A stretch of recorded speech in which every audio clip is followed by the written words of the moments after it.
All right. Welcome, people. I am so excited to bring you this stream today. I have none other than Dr. Tim Stratton. We got the Tims in the house, so you already know what's going on with that. Tim, thank you for joining me today. Super excited. I'm not even going to try to say who you are. You can do that. Talk yourself up. Self-glaze. Let's go. Who are you? Why are you here? What's going on? Yeah, so I guess we're First and Second Timothy today. So Yes, sir. biblical. Um, yeah, just a little bit about me. I didn't start out as an academic at all. In fact, I really struggled in school growing up. In high school, was always in danger of being kicked off the basketball team because my grades were so bad. When I even went to college to make my parents happy. Somehow got through the first year and said, I guess I'll keep going because I guess, D's would earn degrees. But I kept going. Probably towards the end of the second year of my undergrad, I devoted my life to Christ. I was a Christian beforehand, but there's a difference between believing it's true and then devoting your life to it. And officially, at that time, I said, okay, I'm becoming a Jesus freak at this point and dedicated my life to ministry. I didn't think I was going to go into vocational ministry at that time, but dedicated my life to the gospel. Just became so important to me. And my grades started getting better at the same time. Imagine that. You're walking with Christ and you actually wind up doing better in school and probably anything else you're doing. But still, even when I got done with my undergrad, it was in education. And I found myself then going into youth ministry. I never considered myself an academic, and never wanted to go back to school. But when I was a youth pastor, I realized that teenagers and college students ask the toughest questions, and I was just committed to sharing the gospel. I wanted people to know the gospel and what the gospel was, how to share it with others. But I was not ready to give any kind of intellectual defense for why I believe God exists and why I believe that Christianity was true. I would often just reason in circles. I didn't even know what the laws of logic were at the time, or what begging the question was. But I remember a 16-year-old who was in my youth group who was becoming an atheist and did become an atheist in front of my face and under my watch. And he told me that I was begging the question, and I didn't even know what that meant. And he started hitting me with all these arguments. This is in 2000. Started hitting me with arguments from, Richard Dawkins' God delusion that sounded good to me at the time. I didn't know what was wrong with them. Stephen Hawking and Sam Harris and Christopher Hitchens. And, I always say, fill in the blank with your favorite atheist. He started hitting me with those things. And so actually kind of rocked my faith at the time as a youth pastor. I like to say, well, I still kind of knew that Christianity was true because I have a personal relationship with God and I've seen him answer prayer in ways that I can't deny. But man, I say that I didn't lose my faith, but he sure shook my faith so much so that I was doubting all of these experiences that I had in the past.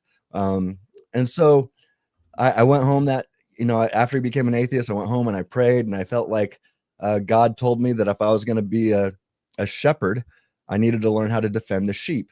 And I was doing a horrible job at it because at least in that time frame, I would say that the wolves coming after the sheep were atheists. And I think things have changed since then. I think we have other things to worry about, but logic hasn't gone anywhere. And so I devoted my life to logical thinking. It doesn't mean I always do it correctly, but I sure try. It's the most important thing to me. I'm going to probably discuss that later with you. I went to Biola University and started getting a degree in Christian apologetics. I wanted to say, hey, is there good reason for what I believe? And so I learned from guys like William Lane Craig and J.P. Moreland and so many other fantastic teachers. And then while I was there, I learned, what you mean I can keep going and do even more. And so then after I graduated, I made sure to do a master's thesis so I could leave the door open to possibly do doctoral work. And I felt like God was leading me in that direction. So then I went on and got a PhD in systematic theology. And yeah, my world's been transformed.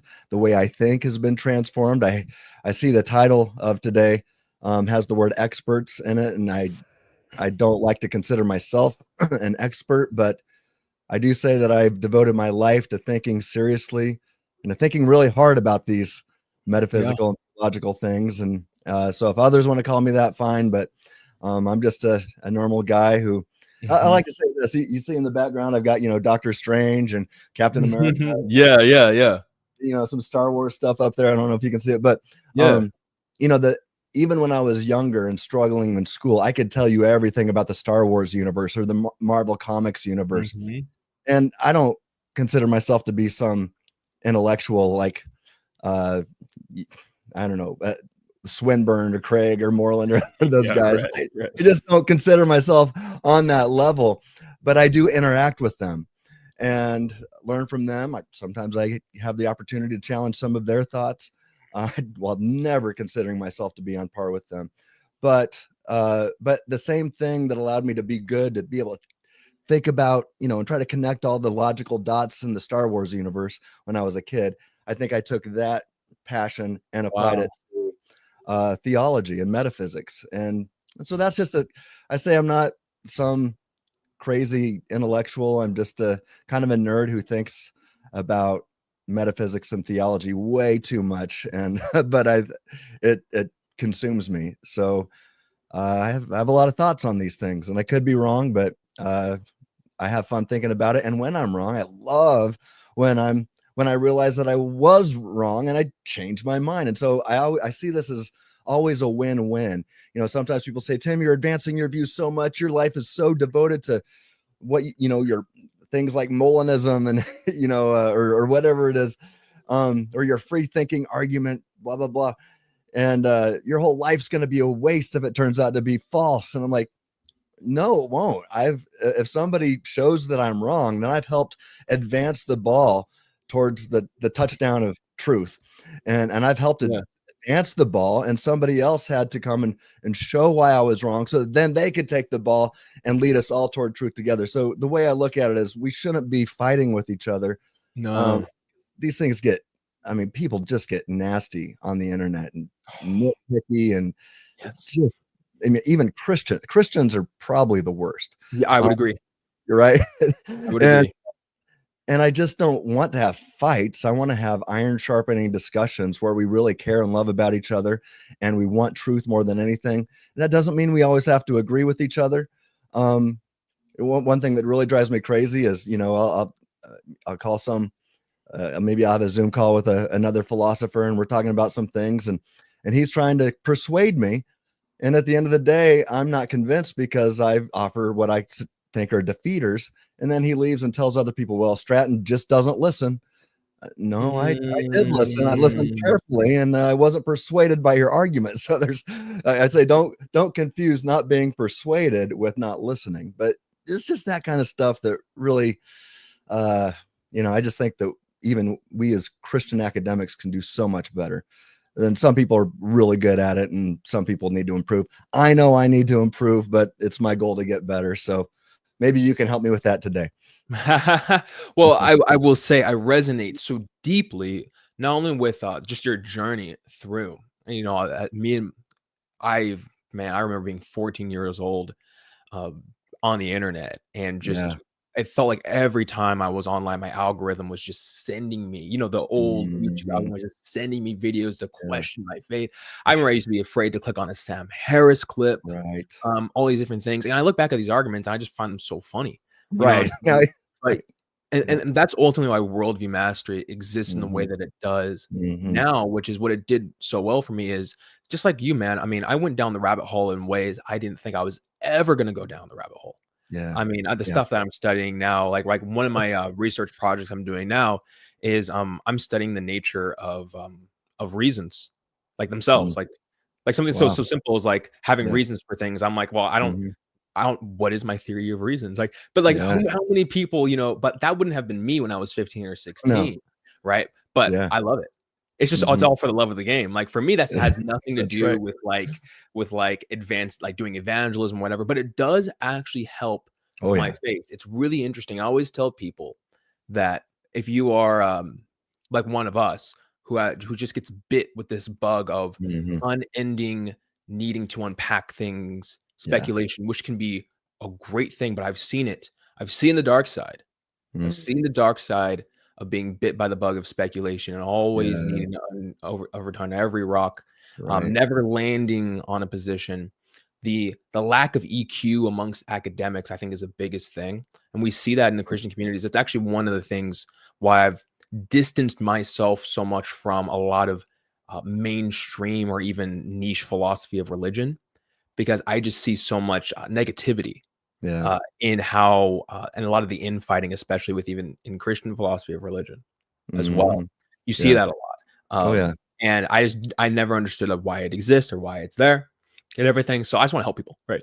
So Yeah, yeah. I think the reason why it exists is because at the end of the day, we're all still human dealing with emotions, and we get emotionally attached to our beliefs and what we think is true, and for different reasons. Mhm. Um, and I'm and we're all guilty of that. Uh, but some of us are aware of it, and maybe others aren't. I try to be aware of it, and I try to distance myself as much as possible. I try to cut that emotional tie. And like I said earlier, if your end goal is ultimate truth, then you're in a no lose situation. Now, humans are humans. Even Christians are humans. Even Christians sin and struggle with sin, and so that's why we see this a lot, even among those who practice philosophy of religion and who are Bible believing Christians as well. But we should be better than others, and sometimes it saddens me that I think we can be the worst. And so I know that in the past I've done that. I'm trying hard to get better and just appreciate accountability. The other day I was arguing with some open theist friends, and I think one of my responses came out. I didn't mean for it to come out like it did, because you're just typing away. And he called me on the carpet and said, "Hey, you can do better than that. I know it's your goal to do better than that. You might be right, but the way you responded to me was out of line and out of your character." And I thanked him. I'm like, "You know what? You're right. Thank you. This is what we need. We need." It's like, "Hey, you're better than that. You're better than that." And I love that with my open theist friend. He didn't get nitpicky. I mean, maybe there's probably a little bit going both ways, but at the end of the day, we both caught it. Mhm. And with one of my old Calvinist buddies, his name's Chris Day. He actually gave me this Dr. Strange figure because I talk about him all the time. And we actually had a debate where we were, it was a kind of a formal debate on YouTube, and we were going back and forth. And at one point, it got so heated, and both of us were getting almost in fight mode. And if I recall, I think I stopped it. I'm like, "Oh, okay, Chris, let's take a stop here, take a big breath, and be the friends that we are and the colleagues that we are here." And he's like, "Yeah, you're right." And I think just the tone of the rest of the debate Yeah. was, for the most part, better. It's hard too. I have mixed feelings about debates. For the sake of winning and losing anyway. I've done some debates. I'm sure I'll do some more. I know I am doing more. I've got one coming up with a friend. He's a good friend, and he's an atheist. And Oh, who is it? his name is Richard Suttles. I typically Oh don't, yeah, yeah, yeah, yeah, I yeah. was with We you. were all hanging out. We We were were all all hanging out. together. Yeah. Shout out him. I love that guy. Love him. Yeah. Yeah. And, I typically have a rule that I won't debate somebody unless they're a PhD. Because I Mhm. know then that I can Right. trust them to do the work, that they're going to understand my view. But Richard and I have been um, good friends now for several years. We've done. He's an Mhm. atheist who's gone on ministry trips with me with Maven, Yep. and he's earned my trust, Yep. and I've earned his trust, and we really care about each other. We want the best for each other. So Yep. even though he and I are both going to do our best to advance our views, I know we won't do it at the expense of our interlocutor. Yep. He wants the best for me. I want the best for him. And we both want truth. And so, yeah, I kind of forgot why I was going there. Oh, debates are hard. And so Richard and I, even preparing for this, we just had a good Zoom call together yesterday with the guy who will be moderating. And uh, we talked about what we're going to do to make sure that it doesn't get that it doesn't cross any lines, to make sure that our friendship is never in danger, to make sure that the tone is always great, and so much so that when we do, this is what we're planning to do, when we do the cross-examination, they're going to bring out a little table and they're going to serve us coffee, and we're just going to pretend that we're at the coffee shop having a conversation like we always do, like Richard and I do when we go get coffee together. And just we're gonna have an audience this time. So we thought that would kind of help. But yeah, really looking forward to that. That's going to be in West Palm at the King's Academy in Florida this November. And so yeah, I'm sure it'll be on YouTube. So that's what's up. Yeah, totally waiting for that. And just for the audience that's watching, as we continue on in the stream, you're going to naturally have questions. We will get to those questions. And please have the questions because they really, really help. Here at Worldview Mastery, we don't just give people answers. We give you the tools, the principles, strategies, and frameworks for how to make sense of why the answers are good and how to even know the underlying engine that creates such answers. So Tim and I here today are not going to just tell you what to think about some of the topics that I have set up, but we're going to actually give you best practices that you can take away literally today and start implementing today. And if you have books like next to you, like I do, just like, wait, I can't see that. You have like stacks of books, right? And you're just like got 1,000 tabs open right now. You got like PDFs open. Then you can start right now, right? So that's what I want to jump into, man. And thank you for all that, because I think that there are so many different nuances when it comes to doing this. Like we're in all these Facebook groups together and everything. And every time I pick up my phone and I check my Facebook notifications, it's like I've either been tagged in something, the reason why this argument that I've made doesn't work or something like that. And people are going back and forth. And you really do battle that. Do I destroy these people, or do I just offer my, this is maybe there's a slight perspective. Shout out to Joshua Rasmussen. Oh yeah. Honestly. Oh, he's the best when it comes to that kind of interaction. To this day, I'm still battling that ego that does not allow me to do that fully. You know what I'm saying? Yeah. Oh, I don't know anybody else that has the demeanor and the character that Josh has. And we all need to, I try, my personality is different than Josh's. I think we have to realize too, that we all have these different personalities. God has wired us differently. And so it's easier, like some people are more quick to anger, right? And it doesn't mean that anger is always sinful, because there is such a thing as righteous anger, but we're not supposed to sin in our anger. But for some people, it's going to be much harder. I don't know how, if Joshua Rasmussen has struggled with anger in the past. I don't know if he's had to overcome that or not, but I do know that the way he presents himself is, just so, not just so smart and, IQ out of this world, but has this pastoral caring about him, where even everybody who disagrees with him just falls in love with the guy. There's only one Joshua Rasmussen. So, but he is, I look at him like I want to be more like that, and I've got a long ways to go. Yeah. No, it's an awesome thing to strive for. It's saintliness, really, is what it is. It's a lifelong journey. Well, dude, this has been really awesome. So you, as someone who has, you felt you just kind of stumbled into the trajectory of becoming a PhD, doing all this metaphysics. I've always asked myself this question. I've been asking a lot of my close friends this question lately, which is, what separates individuals like you and I, where we just kind of have like this unspoken process that we use? That's like, hey, I know for a fact, I'm talking about myself now. I know that if there's a topic that I don't know where I land on yet, actually, one of these topics is like, what is my theory of foreknowledge? What is my theory of omniscience? Right? It's never been something, because it doesn't matter for my natural theology. But it doesn't keep me up at night. And I know that if I spend the next 6 months just delving into that project, on the other side of it, I know where I'll land. I don't even worry about it. But Mhm. I get messages every day from people. Tim, what book do you recommend on this? How would you Mm, answer this? I'm really struggling yeah. with that. And I go, man, like I didn't learn my process from anyone to figure Mhm. out the answers for myself. Yeah. And I don't doubt. What I mean by doubt is my way that I construe doubt is I think doubt is uncertainty coupled with like the existential aspect.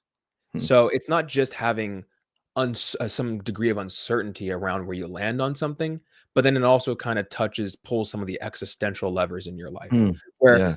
I have uncertainty, but it doesn't like I go, great, pass the chips, right? That's how I am. But some people are Yeah. like, I have students, right? And for those of you that are maybe even tuning in for the first time, Worldview Mastery, we do highly specified personalized coaching to Right. bring you in the quickest way possible to developing a strong Christian worldview and giving you Mm. these tools, right? Link is in the description for that. You can contact me personally. We can see if it really makes sense for you to do that. But one of my students, I've had students that come to me and they say, this questions keep me up at night. Hmm. And I go, man, why? It's not to not empathize with them, but why should it do that? Hmm. You know what I'm saying? Why can't it just be a question? Like, Yeah. I wonder if there are such things as future tensed facts. That doesn't keep me up at night. Like I don't worry about the Mhm. monster of future tensed facts, hanging Right. over my head. Like that doesn't do that. But there's some issues that probably have kept you up, right? Right. Yeah. Exactly. And I've Mhm. been there at one point. But Yeah. now that's not a dynamic. And Mhm. and so what I want you to do is I want you to kind of walk us through because I think a lot of people don't realize that they're allowed to actually I think that a lot of people when it comes to truth seeking, they think that there's this magical moment where the truth reveals it's like aha and it's accidental. Like the truth is always like you're having to chase after it, like you're Yeah. trying to chase down a squirrel. And you hope that you eventually grab onto it. And if you grab onto it, you're really happy. But um, I think a lot of people don't know that there actually are reliable ways to truth. Oh, yeah. There are actual roads that actually lead you to truth. And I think that a lot of people, when they get in those existential modes where they doubt, it's because they don't actually know that there are such roads that reliably lead them, that there are actual Yeah. infrastructure that lead them and aid them in actually getting there. And so If that's kind there of what I want you if to there talk. is no way or even possible roads to get to truth, then this is all a waste of time. Yep. I mean, we are Exactly. literally wasting our time. We should go do something else. Yeah, exactly. Yeah, yeah, Something right. that makes me more money, that's for sure. Exactly, exactly, Yeah. 100%. So Uh-huh. I want to give the people the power to know one, um, you're allowed to not like you're allowed to doubt, but you're also allowed to know that I can eventually not doubt, Yeah. and it's actually okay. I think that this big Mhm. deconstruction movement right now Right. is this idea of like it's almost taboo to pursue Christian truth. Yeah. Everyone thinks that like it's kind of like when people think that the more nihilistic you are, the more on the road to truth you are. Like the Yeah. more pessimistic you are, the more Mhm. according to reality things are. That's a strange assumption that That's needs to right. be challenged. Mhm. But I just kind of want you to unpack it. Like what does someone with your prowess, your education, your understanding, what are the strategies, the techniques, the tools that you use to get there? Yeah. Well, I really, the last couple of days I was texting him like, "Hey, I don't really know how to prepare for this conversation. What should I prepare?" And you really gave me nothing except you asked, you said basically, let me know what your approach to philosophy and theology Yeah. is as a confident Christian. And so I'm like, huh, okay, well, so I started thinking about that because I don't even think I've ever formally written down before. And so I took a few notes, and so I'll just share some of these notes with you, and maybe this will provide a springboard for the rest of our conversation today. What do you think? Yeah, absolutely. Go ahead. Okay. So when people ask now how, as you did, how do I approach philosophy and theology as a confident Christian? I point to three foundational commitments that that shape how I think. The first is that I want to start with is logic, because without the basic laws of logic and the rules of reason, we can't even begin to talk about knowledge at all, especially knowledge of metaphysical reality and theology. Logic is indispensable. It keeps us grounded, and it keeps us intellectually honest. So, one thing I wrote down is it's like grammar for thought. Without it, there's no meaningful discourse. We can't even have these conversations. I mean, the question, does God exist? Or, do we have free will? These are all big metaphysical concepts that and if we, how are we going to figure out what's true? Well, we have to have the laws of logic.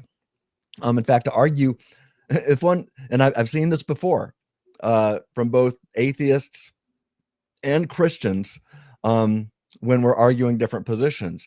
I've seen people start to try, they want their view to be, to stand, that after I've begun to show that their view is logically incoherent, then they start to reject logic. And so then I ask them, what is the best argument against logic? But in order to argue against logic, one has to appeal to logic. So we're stuck with it. So since we're stuck with it, we better get good at it. And I realized this back in 2008 when that 16-year-old accused me of begging the question and breaking the rules of reason and the laws of logic. A 16-year-old kid was schooling his youth pastor on this. And so at that moment, I realized, what are these laws of logic that he's talking about? I've got to understand these things. So there's specifically 3 classical laws of thought, or laws of logic. The first one is the law of identity.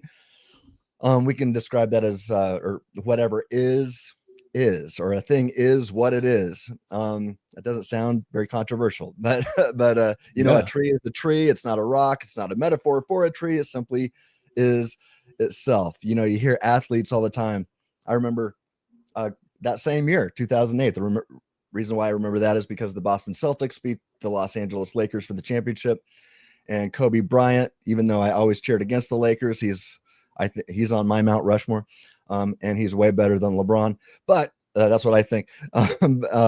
But Kobe afterwards, he kept saying, "It is what it is. It is what it is." And basically, what he's saying is, a loss is a loss. We did not win. Yep. That's and a good word. I didn't really understand at that time why he kept saying it is what it is. But now I see, hey, he was appealing to the law of identity. The next one is the law of non-contradiction. Something cannot both be and not be in the same respect at the same time. So here's an example. A light switch cannot be fully on and fully off at the same time in the same circuit. Either it's on or it's off, not both. So that's the law of non-contradiction. And finally, my favorite logical law is the law of excluded middle. And that goes like this. For any proposition, either it's true or its negation is true. There's no third option. So the proposition, Tim Stratton is wearing an Under Armour shirt right now. Right. That's either true or false. Now one might say, well, it's got that Under Armour logo on it, but I'm still not convinced it's actually from their factory. It could be a counterfeit. Well, okay, well, let's an investigation is warranted then, but it's still either true or false that I'm wearing an Under Armour shirt at the moment. Well, let's get metaphysical. The proposition God exists, that's either true or false, and there's no middle ground where it's sort of true in the sense of being both and neither. Now, one might press and say, well, what's your definition of God? Okay, fine. Let's have that discussion and let's define God. And then we'll say, okay, is the God as we have defined it, does that God exist? or if we say this God exists, that I say that God is a maximally great being. So we can say, does a maximally great being exist? And I can clarify and define everything I'm talking about there. Does a maximally great being exist? That's either true or false, right? Is naturalism true? or the statement naturalism is true? That's true or false. Or there are no immaterial substances. That's true or false. So there's no middle ground in these. That's why it's called the law of excluded middle. And I think this one is just so helpful. There's no metaphysical gray zone where it's both true and false in the same respect. It's either one or the other. So bottom line, the laws of logic are inescapable, and any coherent theology or philosophy you've got to respect them and live accordingly if you want to offer a coherent worldview, and one that even has a chance of being true. So that's first, dedication to the laws of logic and the rules of reason. Second, as a systematic theologian, I have, and I consider, or I've referred to myself as an analytic theologian and a systematic theologian. So given that, I keep myself between two guardrails while I'm doing my thinking, while I'm thinking hard about things. There's two guardrails, like when when you take kids bowling and you put up the guardrails to make sure the bowling ball doesn't go in the gutter. I have a couple of guardrails, and on one side, it's a faithful interpretation of scripture via sound hermeneutics. That's on one side, because I believe the Bible's true, right? Right. So that means I take it very seriously, and I realize that there's different interpretations of different passages, and I take that seriously, and I try hard to understand these competing views and try hard to see which ones have a better chance of being true over the others. And so that's on one side. I want a good hermeneutical approach to scripture, and that's going to be one guardrail.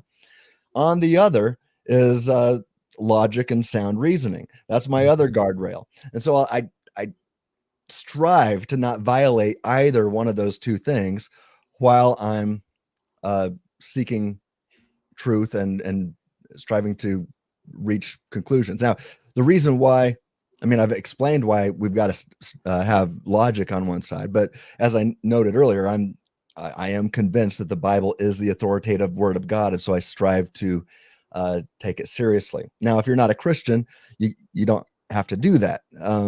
You need to reach that conclusion before making a guardrail. So I'm not going to be a presuppositionalist and say, well, you have to assume that Christianity is true to even reach any truth. No, I have another argument that I think is much better that we'll probably get to later. But I refuse, because I am convinced that that God exists, and through logical argumentation, I'm convinced that God exists. I'm convinced that the Bible is the authoritative word of God. That probably needs, clarified, but that's, for the sake of conversation right now, I'm convinced that it needs to be a guardrail. So as a biblical systematic theologian, those are my guardrails. And look, if I think scripture is saying something and then it turns out to be logically incoherent, since I will not violate logic, then I realize I'm probably misinterpreting scripture right now. And because of that, I have changed some of my theological views. Okay, so I believe that God is a God of truth, not contradiction, and his word and his world that he created, rightly understood, will never be in conflict. So third, and this is pretty important. And this is really, sometimes, I just said I wasn't a presupper or a presuppositionalist. And I'm not. A lot of times when with what I'm about to tell you, some people accuse me of being a presupper. I'll just say this. I presuppose, I'll say this. Here's my ultimate starting point. The assumption, but it's a justified assumption, if that makes sense. I assume that humans are rational agents who can and should reason about metaphysical and theological claims, and that we really can infer truth about ultimate reality, right? So that's really kind of a starting point for me. And like I said earlier, if we don't have that, then we're wasting our time. What are we doing? Spending all this time thinking about the stuff that we could never know the truth about anyway. We ought to just go make as much money as we can. and have, Mhm. have as much fun as possible. But yeah, so I start with the assumption we are rational agents who can infer the truth about ultimate reality, metaphysical and theological reality, that we have the power as human beings, that we have this power, something that separates us from the animals, to gain truth, to infer truth about metaphysical reality. Now, I say that I assume that, but I said it's a justified assumption. So it's not, I don't assume it lightly. And maybe one could say, well, Tim, you're not really assuming it, but okay, let's think this through. I would say the assumption, if it is an assumption, is justified. And then some people will say, well, it's not really an assumption if it's a justified belief, but I don't know. Well, let's say it's whatever this starting point is for me.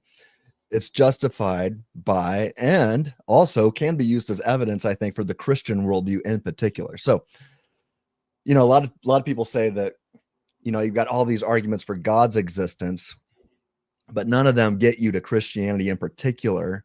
But the resurrection argument does. The historical case, using the historical method to show that the resurrection was a real historical event. That is one way to argue for Christianity in particular. But I think there's other ways to do it, and this one might not be quite as powerful, but I think it's up there. So here's my line of thinking. If Christianity is true, then all right, let's assume that the Bible is the authoritative word of God, like I said earlier. Okay, so if Christianity is true, then the God of truth, John 14:6, who desires all people to know the truth, 1 Timothy 2:4, created humans on purpose and for the specific purpose of knowing him, ultimate reality, and the truth that sets us free, John 8, I think. I think so. Okay. And then if Christianity is true, then the same intelligent designer of the universe also intelligently designed humanity in his likeness and image to be able to reason together, Isaiah 1:18, so that we can gain knowledge of the truth, Psalm 119, I think. So you look, if Yeah. biblical Christianity is true, this is what we would expect, right? Mhm. At least if we are careful and responsible thinkers, we would expect to be the kinds of beings who could reason together and infer truth about ultimate reality. If Christianity is true, we expect to be able to do that, right? And I would say this, to be a careful and responsible thinker, right? Because I say we would expect to be able to get truth about ultimate reality if we are careful and responsible thinkers. But then I argue that actually entails libertarian freedom and the ability to be a libertarian free thinker. But more on that later. But anyway, like I said, we should expect to be, if Christianity is true, if biblical Christianity is true, we would expect to be rational agents who can actually gain metaphysical knowledge, right? If Christianity is true. But by contrast, think about this. If atheism were true, or sometimes I say if robust naturalism were true, then it stands to reason that all of our thoughts about metaphysics would just be the determined outcome of mindless forces. Or to bring up Joshua Rasmussen, as you did earlier, Joshua Rasmussen says this is mindless stuff, right? But basically, this case is, and actually, Dr. Rasmussen is actually contributing to a book that I'm editing and contributing to myself. And I think he's going to be discussing this at this point. But basically, it's that if atheism or this robust naturalism is true, then it stands to reason that mindless stuff that knows nothing about metaphysics and doesn't care if you do either determines all of your beliefs about metaphysics. Now, that's an undercutting defeater. You see? I mean, why should you trust your metaphysical beliefs once you've realized that your view entails that mindless stuff that knows nothing about metaphysics and doesn't care if you do either has determined your metaphysical belief? That's called an undercutting defeater. And so that's a reason to doubt it. And so it's no longer justified. And so given this undercutting defeater and without this justification, you cannot know your metaphysical view is true. In this case, it would be this robust naturalism or atheistic view. So ultimately, it seems to me that to say I know that robust naturalism is true, you don't know that, because knowledge is a justified true belief. It could be a true belief, but it's definitely not justified given the undercutting defeater. So that's just how epistemology works. But here's the deal: the very fact that we can do metaphysics and theology at all is evidence for the truth of Christianity. Well, maybe that's a little strong so far, but I'll say this: at minimum, many worldviews can rationally be ruled out by this process. Once we don't, if your beliefs about metaphysics, if your metaphysical beliefs are determined by untrustworthy antecedent conditions, then you have reason to doubt your metaphysical beliefs. And so I would say that there's just a small handful of worldviews that could make sense of this. And so I say that, or it could make sense of the fact that we are able to do metaphysics, and that we are rational agents who are able to reason together and infer truth about ultimate reality. And I say that Christianity in particular is left on the table as one of the only worldviews that can make sense of what we experience, that we can do metaphysics and gain knowledge of metaphysics. So Christianity is left on the table, and I do argue that it's the best explanation of all the data. So it is, at least indirectly, an argument for Christian particularism. So, and I'll also note this: I've said that I've been picking on atheism and naturalism, but to the frustration of some, I'm also willing to critique any worldview that undercuts human rationality and responsibility, even if it's underneath my Christian umbrella, right? So, for example, I've argued that that divine determinism and some versions of Calvinism face the same epistemic problems, or these undercutting defeaters, the same kinds that atheistic naturalism faces. So finally, I do all of this with a specific vision of God in mind. As I'm thinking these things through, and I'm reaching my conclusions, and I'm trying to be a good systematic theologian, I always keep in mind, based on prior reasoning, that God is a maximally great being, the God of Scripture, who also, by a philosophical necessity, is a maximally great being. And so that's kind of a starting point where I start now. It's not where I started, but it's now that I've thought about all these things so much, it's now a foundation. I'm willing to have it be proven incorrect, but at this point, I use it as a starting block, or a foundational block, because I am convinced that it's true. And until somebody can destroy that foundation, then I'm going to keep it. And so I say this is not an arbitrary assumption. It's supported by and rooted in Scripture. In my published work, I've appealed to much biblical data that all points to the conclusion that God is a maximally great being. But then we've also, even if we'd never had Scripture, we've got arguments like the modal version of the ontological argument. And then you can make a cumulative case with other arguments that point that direction too. So I am confident that God is, by definition, a maximally great being. And we can discuss what that means. But let me wrap this up and say that at the end of the day, my approach is about justified confidence without arrogance. So am I confident? Some people say, well, Tim, you seem to be pretty confident. I'm like, well, yeah, I am confident because I've got all this justification, but it doesn't mean I'm right. I'm willing to be wrong. And so I say it with humility. I do have a justified confidence while fully saying, I could be wrong. If I am, please show me. I don't want to be overconfident or arrogant, but I'm confident enough. So much so that I'm willing to die for the truth of Christianity. And if you ever find somebody that's willing to die for their beliefs, then you found somebody who's willing to live for them. And so I base my life on my worldview and on my belief that God exists and that Christianity is true. Now, so I have a confidence. It's a confidence that truth is knowable and that we can gain truth.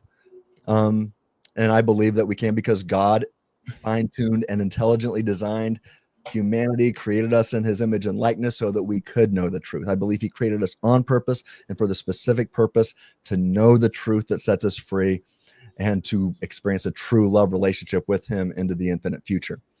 I have confidence that the Bible is trustworthy when rightly interpreted, when we handle it with care and we are responsible with God's word, we can get truth.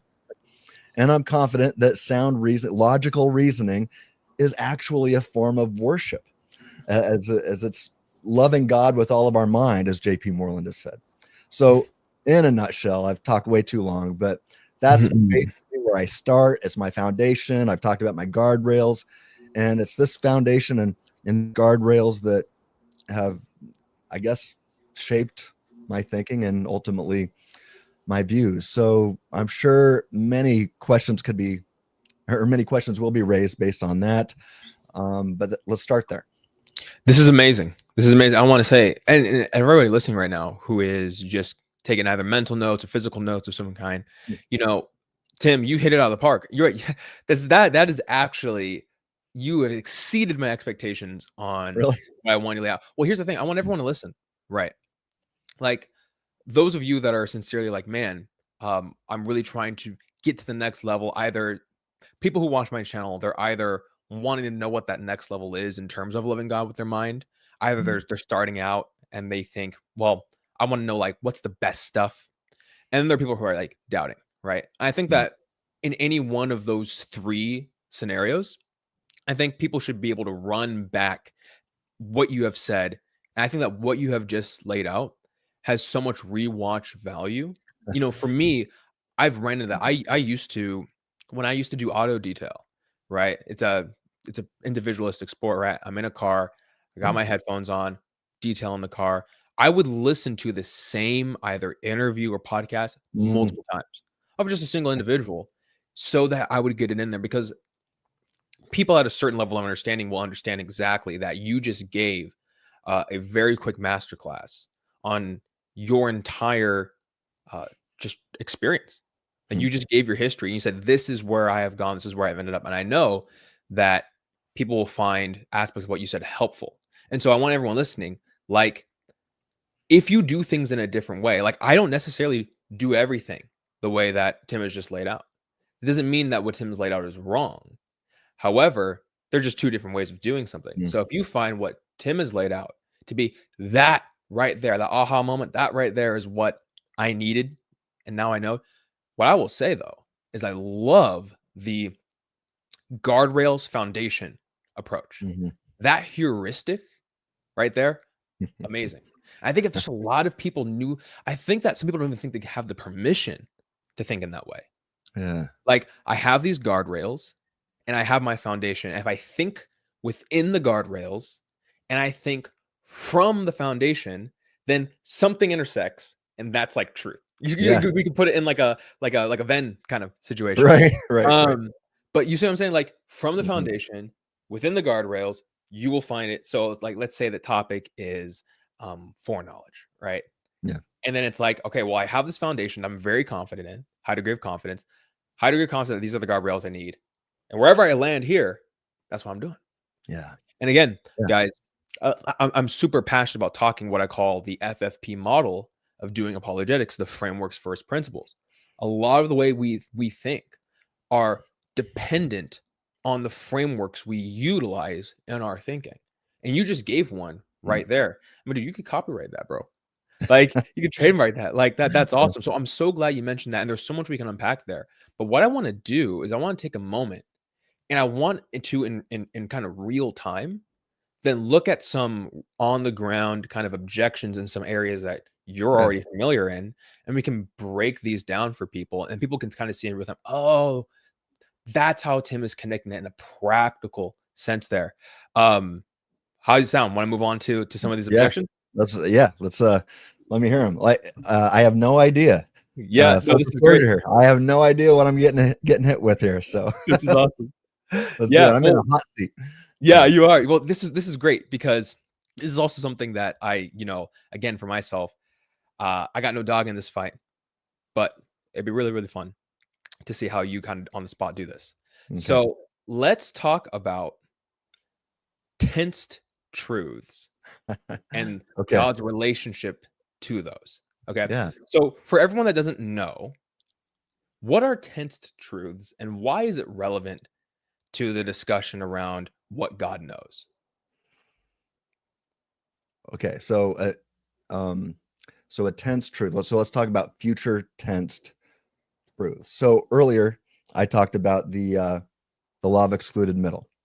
So it will rain in Spain a decade from today.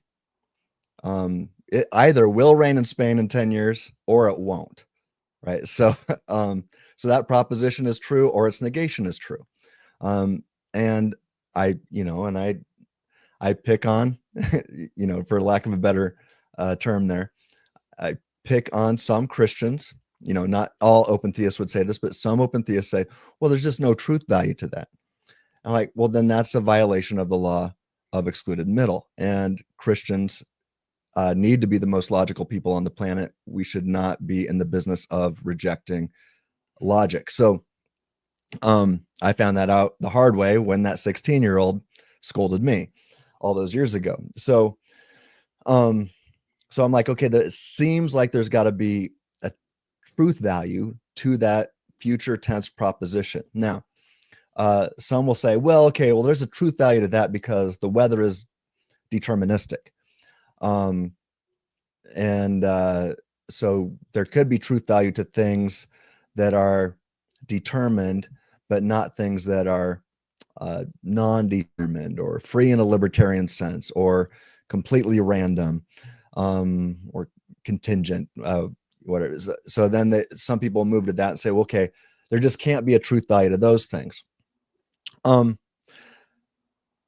maybe I'm getting off your question here, but what I've been working on lately is saying, okay, well, look, if we didn't have the Bible, and I said how the Bible is one of my guardrails, if we didn't have the Bible and I was just a philosophical theist, I would consider that as a possibility.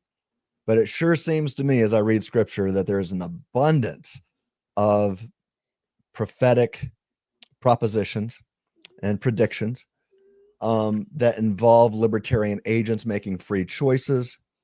And so it sure seems that since these are libertarian agents making free choices, and these are prophesied in advance, either in detail or in great distance, it sure seems to me that there is, if scripture is true, if we're Bible believing Christians, right, then it sure seems that there are truth values to future tense propositions, and God knows them. And I'd go even further and say that there's truth values to counterfactuals of creaturely freedom. But I mean, nobody really denies there's truth values to past tense propositions like, Right. you know, the Triceratops, Triceratops and Tyrannosaurus Rexes existed millions of years ago. Now some would say, no, there's only thousands of years ago. Okay, well, again, the proposition is true or false. Dinosaurs existed millions of years ago. It's true or false. The proposition is true or its negation is true.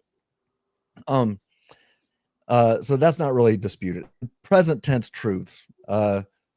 Tim Stratton and Tim Howard are currently having a conversation right now. If you're watching this live, then you would say that is that's truth. But that proposition is true or its negation is true. So I say, well, look, it seems to be the case that all tense propositions, including future tense propositions, have truth values. It seems like it's the case. That doesn't prove it, but it seems like it does to me. I think I'm warranted in thinking that they do, giving these seemings, unless I have a strong defeater against that. But I don't think I have a strong defeater, and especially since I believe the Bible is true, and I've found way too many reasons to think that the Bible affirms that God knows the truth value to future tense propositions regarding libertarian agents. I can't go there because that's one of my guardrails. So I don't know. Did I answer your question? No, this is really, really good. And I think that there's a lot of tools that people can take from this, right? Like, for example, the language of seemings, right? Mm. Now, you run into two camps of people when it comes to philosophy. Either seemings are treated with complete validity and legitimacy in terms of recourse to justification. Or there are people that are like, yeah, if we could get rid of those, like that'd be Seeming? great. Yeah. Yeah, that'd be great. Like you run into those people like philosophy done without intuition, right? Yeah. Versus Yeah. done with It seems to me that the person who says, it seems to me that we should get rid of our seemings is still Mhm. assuming seemings. Uh, you know, Well, I think the whole just general discussion about appearances, right, is a more general epistemological conversation. yeah. And I think that I would recommend uh, there's a good debate. It's between people who start with what's called like knowledge first Mhm. epistemology, or what you call like experience first epistemology. Yeah. And I would be in the latter camp, which is um, we start with we all default come to the table with appearances. Mhm. Things appear to us in a Yeah. certain way, and then Mhm. we form judgments on the basis of how things appear, right? Yeah. And So, you're always willing to face defeaters.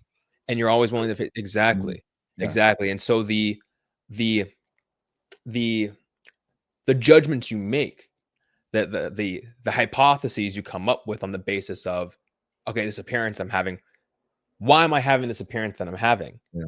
right?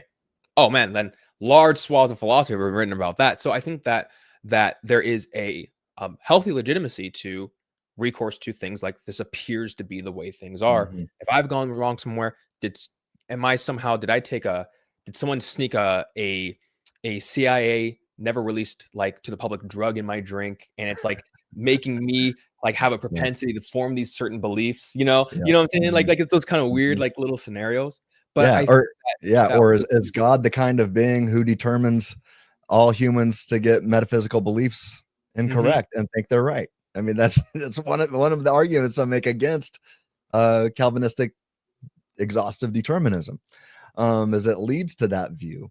And I was having a debate with a Calvinist. This was on YouTube, and I gave this argument that I call the deity of deception argument, and showed that, man, if God determines everything, and you admit that every Christian, including and everybody else for that matter, has at least one, if not multitudes, of false metaphysical and theological beliefs, and you say that God determines all things, including all of your beliefs, then you're saying to me that God determines all of his followers and everybody else to affirm false theological and metaphysical beliefs. And he goes, well, it doesn't seem that way to me. And I said, no, uh, I have just offered a defeater to Mhm. what seems that way to Mhm. you. Mhm. And so you can't just, once you're faced with a defeater, you just can't say, well, it seems to me that your defeater isn't there. You have to face the defeater and defeat 100%. the defeater if you want to keep holding your position rationally. Does that make sense? Absolutely, and I love that. And again, just more ammo because I think a lot of people don't, unless you've really either been in some, long situated yourself in some academic context or read a lot of books. Some people aren't aware that these strategies or these moves can actually be made. And these Yeah. aren't like we're just playing chess for chess's sake. It's like no, Right. like for the person who has the goal of remaining rational, if they are within this context, this is the trajectory of where the rest of the conversation would go. And I think that's something important you bring up. You know, what's really funny is there's a semi kind of popular Jubilee contestant or participant who's been posting a lot about, I guess, the quote unquote omniscience paradox. And this has been really interesting to see. Xena.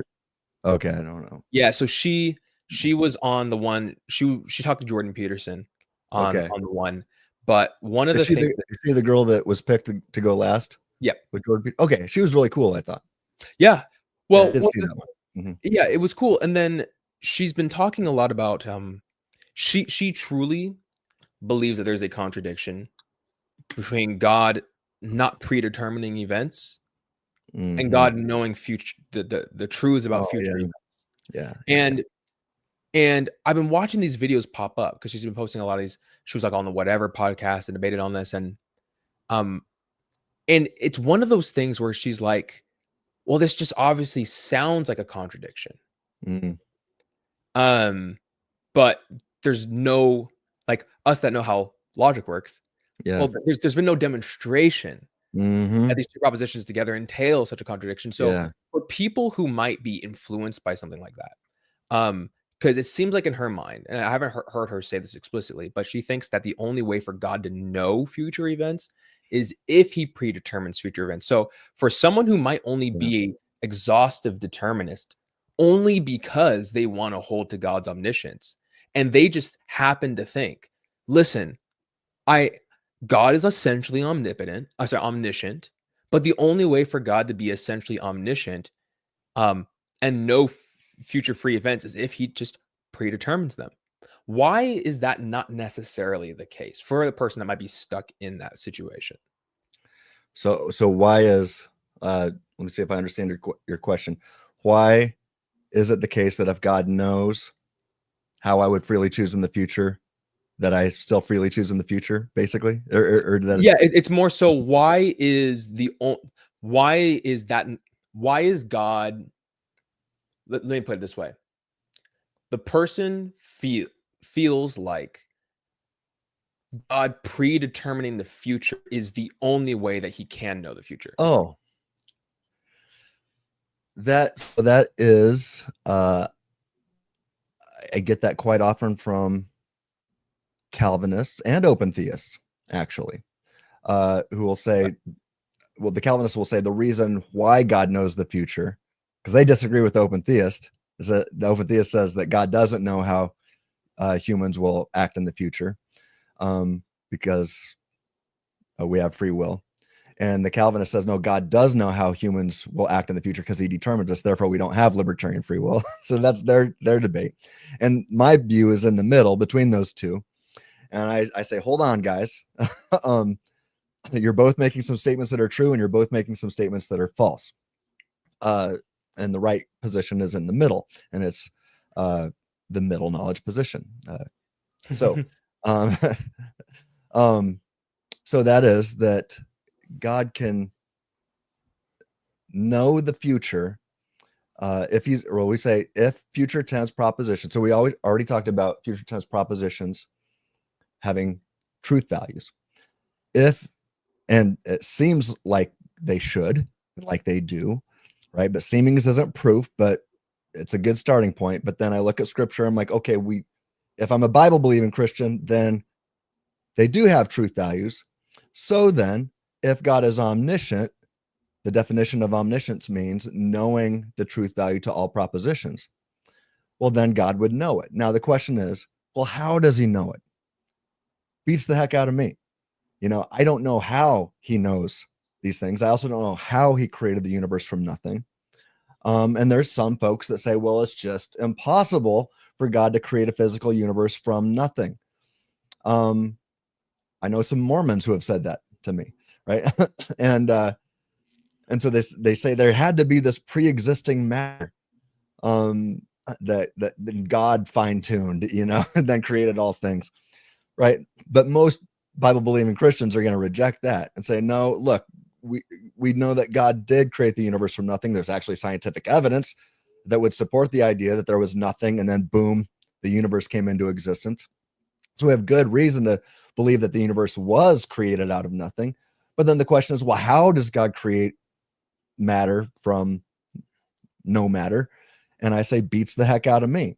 So I will finally punt to mystery at that point. But that's a punt at the end of the game when you're already up. Yeah, and I want to insert this right here because a lot of yeah. people who might not be too familiar with the nuances of what you're, because I understand exactly what you're doing. A lot of people might even be approaching this with bad faith, but for the people on the sidelines here just listening, like you said, emphasis at the end of the game. There are justified appeals to mystery, and there are unjustified appeals to mystery. Yeah. And all else being equal, right? Like we could put like a ceteris paribus thing on there, right? Yeah. We can have a limiting principle for when we actually appeal to mystery. Now, what you're not saying is I have no good reason to believe that God created the universe from nothing. And there are different ways. I think that if we talk about, for example, quantum mechanics, and we talk about true indeterminism, and someone goes, hey, why did the particle go through the left slit versus not the right slit? Right. Yeah. That contrastive kind of ask. That would be what we would call an explanatory depth kind of question, which is you're kind of trying to go to all the counterfactual layers of explanation. Yeah. And in the case of true determinism, right, some people might think that it's a black mark or an undesirable consequence to not be able to answer that question. However, there's another kind of question that we are answering in that case, and this is something that is a little bit more nuanced, which is we can appeal to the causal adequacy of the indeterministic particle in the case that it has the capacity to, right? So we know that the particle has the capacity to go through the left instead of the right, even if we can't give a contrastive explanation for the left instead of the right. We can still give an explanation in terms of its capacity. So we could say, is it a possible power that God has to create matter when there was no matter? If that answer is the case, great. But then when you ask the explanatory depth, well, how did he do it? Well, saying, hey, it's a mystery, that's not necessarily giving up. That's just saying that particular constraint that we might psychologically want in that moment is not being satisfied. However, it doesn't mean that there are not some other explanatory criteria that we're satisfied. Right. And I used to say for years and years and years, I would affirm the Trinity. I believed it was true because I believed it was what Scripture teaches. But when people would ask me to explain the Trinity, I'd be like, oh, beats the heck out of me. That's a mystery. However, I don't feel that way anymore because I have thought about it over years now. And I'm like, I grasp it. A lot of people say it's just impossible to grasp the nature and the concept of the Trinity. I'm like, speak for yourself. It makes perfect sense to me now. It's like, and you know, and I can usually explain it to a teenager in 2 minutes. And so and it's amazing. You know, I spoke at this conference for youth pastors and youth leaders earlier this summer. So there was no teenagers there, but a whole bunch of adults that work with teenagers. And we got to some of these questions that you're asking me and on foreknowledge and middle knowledge and determinism and indeterminism and free will and all that. And then we got into the Trinity stuff. And, you know, I remember this older woman, she's probably in her mid-70s. She's been in youth ministry for decades and she is just so awesome. But, you know, she was just like, well, it's just impossible to know that. And I took about 2 minutes to give a model that's at least possibly true for the Trinity. And, you know, after decades and her being in full-time youth ministry, telling students that there's no way to conceive of it. And then she got it just like that. And it was just like she sat back in her chair and I could see her world was just spinning. I loved it. Awesome when the dots connect. What's that? I said it's awesome when the dots connect. Yeah, it is at any age. But here's the thing. When I say punt to mystery, I will never affirm a contradiction. affirm a logical contradiction. And there's a difference. I see people, and I see Christians doing this quite often. One time I heard there's this pastor, wonderful pastor, great leader, who I worked for in the past. And on one Sunday, he was a Calvinist, by the way. On one Sunday, he preached from the pulpit. He said, "You know what? You aren't even in control of your address. You didn't even choose your address. You might have felt like you did, but it wasn't up to you. God determined that for you." And I was a Calvinist at the time too. And I was sitting there going, "Amen, preach it, brother." Well, the next Tuesday morning during our staff meeting, a really big staff, there's probably 20 some of us there. We're all sitting around, and he's leading our talk. And I'll never forget, this is just the following Tuesday, he said, "God might choose to bring dishonor to this church, but you make sure that he doesn't use you to do it." And I sat back and I compared what he said on Tuesday to what he said on Sunday. Yeah. And this is before I started my journey into philosophy, but it seemed to me, I was like, that doesn't make sense. Those two things seem to contradict each other. And now I look back and, most pastors just aren't taught logic, or how to be systematic theologians. And I'm like, okay, well, he just affirmed a contradiction. He affirmed two statements that cannot both be true at the same time. And I've seen so many Christians do this, pastors, Sunday school teachers, youth leaders. They affirm at least two propositions that are contradictory, and both can't be true. And I say, you guys, that's a nice way of yelling from the pulpit, Christianity is not true. That's what happens when we're not careful with God's word and careful thinkers like that. So Tim, what do you think? Well, man, I just want to say, like, prior to me doing coaching and doing this every single day for just a short period of time I've been doing it, I didn't realize how many people didn't know what the inference rules were for logic. Yeah. And I always tell people, yeah, like there's like 8 main inference rules, and I'm like, do you know them? And they're like, and I go, can you at least name me like the 2 most popular ones? I'm thinking about modus tone. I got something for you here. Oh yeah, go ahead. Be right back. Let's see what he's got. All right. Check this out. What do you got? Learning logic. It's wow. Dr. William Lane Craig. Oh, that's Craig's book. Learning logic. It's written for kids. And so often, even when I'm teaching college students, I get this book and I have them go through this. It's modus tollens. Illustrated. So yeah, chapter 2, modus ponens. P implies Q, P conclusion, Q. It's very simple. Chapter 9, absorption. Chapter 7, conjunction. There's all these different rules. This is the best place to start for anybody at any age. It's written for kids, but I found that if you've never had a logic class, or I don't care if you're in your 60s or 70s or 80s, start with this book and move on from there. It's a great place to start. Well, it's crazy because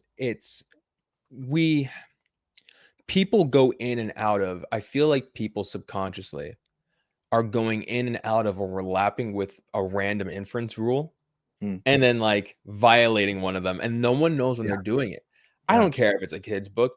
You got to know what they are consciously. And so it's like, I'll even say, I'm like, can you do you know the word modus? Can you tell me what the rest of them? And it's like, oh wow, like I need to explain modus ponens and modus tollens, and like I have to start there, let alone get to the 8, right?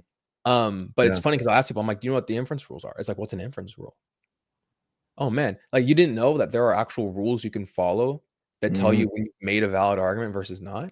Again, it's this whole idea of truth being this magical, enigmatic entity that you're lucky if you catch on to it, and you have this random aha moment. It doesn't have to be like that, right? Yeah. And the first cog in the machine can be, well, do I at least know how to make a valid argument? Right. That can be that. Then we can at least that's a much more clearer starting point. or stepping stone should be your starting point, but it's a much more clear stepping stone into investigating, right? Because I'll see people who will be like, yeah, I'm on this journey, and like people will be investigating, why is there something rather than nothing? I've been investigating this for decades. It's like I I love the I love the attitude, right? Is what I say. But I'm like, there's just so much written on this, and there's so many different views and positions that have been so well articulated that I feel like, you know, um, like agnosticism is a position that you can take, but there are people that are like, why is there something rather than nothing? The most enigmatic question. It's like, well, I mean, I don't really think so. It's like there are good arguments that Yeah. about it. There's bad arguments. Mhm. You weigh them pro and con, so you land. If none of them satisfy you, you're agnostic. Mhm. You know what I'm saying? Like that's just Yeah. kind of how some people might be like, he's oversimplifying or whatever, right?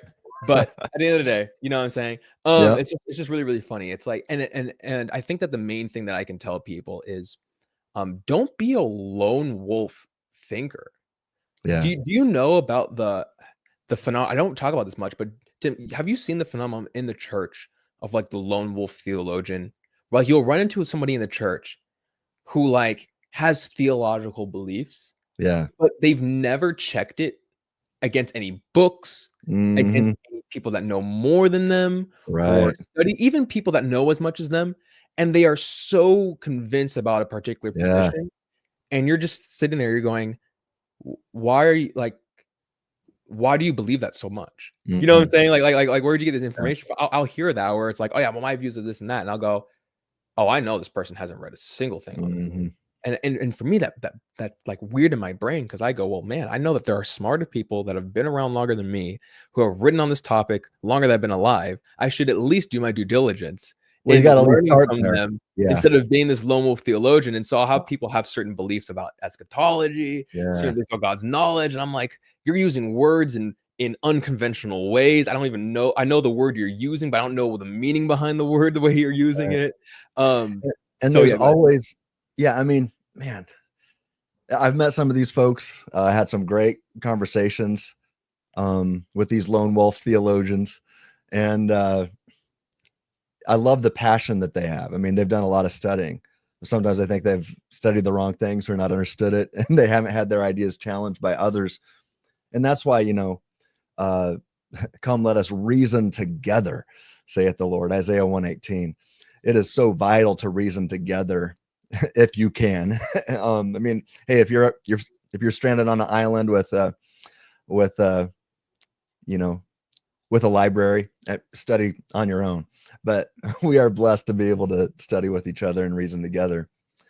Um, I wanted to kind of get back to your question, if you don't mind, For sure. where you asked something about future tense propositions, and I would say that um, we make these judgments quite often. The FBI, law enforcement makes these judgments quite often. I mean, so especially like for Christians who believe we have libertarian freedom and that when we sin or when we do evil, um, the reason why we're responsible for it is because we've exercised our libertarian freedom improperly. Uh, and I think that's true. Um, that's why we don't hold toddlers responsible um, for being mean or whatever. Uh, um, so libertarian freedom is needed for desert responsibility when it comes to sin and evil. Uh, the FBI has this kind of counterfactual knowledge. If the evil, or if the suspect is placed in this scenario, he will or he would commit the crime, and then we'll arrest him. If he would commit the crime, and then we will arrest him, or something like that. So we seem to have it at least occasionally. Now there's these counterfactual. This isn't very specific, but if somebody agrees that sin is a libertarian free action, then here's a counterfactual of creaturely freedom that I think we all know. So if Tim, you're not, let's just suppose you'll have, you're not married, right? Nope. Okay. So if Tim Howard has a child in the future, even if he never does, that child would freely choose to sin. That proposition has a truth value. Is it true, or is the negation true? Right. Most Christians who believe in free will are going to say that proposition has a truth value. If Tim Howard has a child in the future, that child will freely choose to sin. True. Fact check, true. Right. So that's one that we all seem to know. And so I look at examples like this. I'm like, if we can have that kind of counterfactual knowledge, and look, if you have that counterfactual knowledge and then you do have a child in the future, then you'll know when your child is born, you will say, my child will freely choose to sin in the future. And so you have foreknowledge in a sense. You have some of it anyway. You might not know the specifics, but I say, look, if we can have if we can know the truth to some counterfactual and future tense propositions, why can't an omniscient God know all of them? And, because some people say, well, these things don't have truth values. I'm like, no, we know them. We know some of them. And so if we can know some of them, that means that it's false when somebody says these propositions don't have a truth value. No, false. At least some of them do, because we know them. And if we know them, then why can't God know all of them? And not to mention, it sure seems like the Bible demonstrates that God knows future tense propositions about libertarian agents. So that's where I go with that one. What do you think? Yeah, I was actually going to ask, because I think that some people, it's really a big part of the game here is being able to differentiate between strict speech and loose speech, or loose talk when it comes to these things. I think that when people say knowledge, I know how you're using the word knowledge. Then there's like the layman, like Zena, right, where she says knowledge, right? And it's like, well, or I've heard things put where like God believes true propositions and believes no false propositions. Well, what's interesting about belief, right, is there's an interval, right? And there are different strengths of propositional truths. And so I wanted to ask you this question, which is, like you said, I could say I have a high credence in the counterfactual that if I have a child, they will freely sin. My credence value is high in that. Would I be able to get into scenarios where I go, oh, that's certain, right? Or the case may be. In your mind, do these things need to be certain to count as a part of the realm of God's foreknowledge, or can these things actually be like God knows this to a 99.9997 degree, percent degree? Well, would that count in your model? With justification, I think that so justified true belief. That's a great question. I say that for us, we have levels of justification, but a belief is either true or it isn't, right? With the second law of logic, the excluded middle. So it's either true or its negation is true. So with that said, if God has knowledge of these future tense propositions regarding libertarian agents, then he would know. Yeah, he knows the truth. He knows if they will freely choose X or freely choose not X. So it's not it's not a justified, probably true belief. You can have justified beliefs that aren't true, and you can have true beliefs that aren't justified. But we would say both of those don't count as knowledge. At least, I don't know anybody that does. Maybe somebody out there does. But in the standard literature, that's how. I'm thinking on the same way of like if I were to jump out like the window of a 40-story building, right? We can come to a conclusion about that ending there, right? And Yeah. everything. In the same way.